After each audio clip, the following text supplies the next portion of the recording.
is what are my criteria for offering a biological valve to patients. I have a standard rule. Any patient above 55, I start talking about a biological to them as against a non-biological. I explain the advantages of anticoagulation and about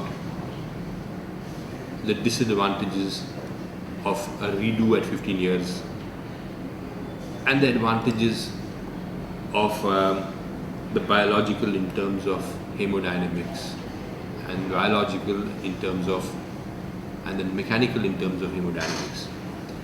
What surprises me is that there is a trend towards putting biological valves in young patients without explaining to them the consequences, and then they come back to me later on after 10 years for a redo without having been told the first time around that they may require a redo. That is point one, which I think is very unfair for the patient.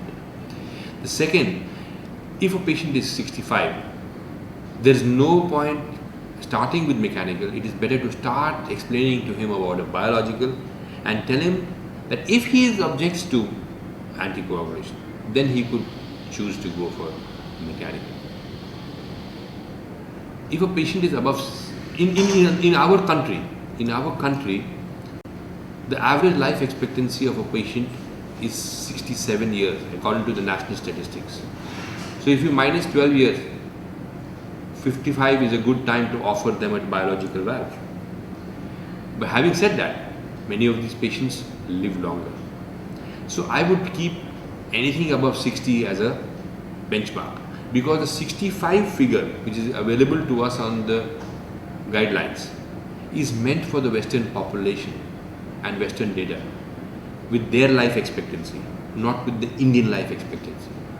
The second is, those data are regarding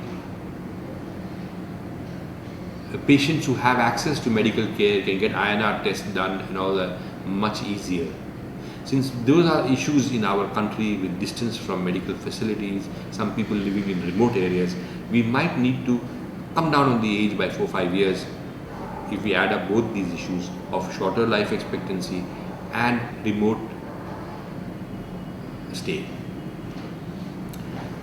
Many of these biological valves come with the facility for a valve-in-valve surgery, and if at all they do get stenosed at a later date, that option with TAVI is always available. Hence, one should work towards biological valves in people above 55-60, and I have got a few patients who I have offered biological valves when they were in the childbearing age or just married ladies who needed to have children.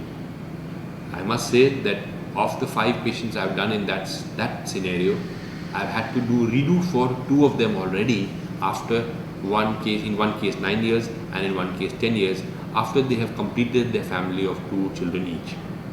So I've had that experience, one for a mitral valve, one for an aortic valve, and I don't regret that decision. Thank you.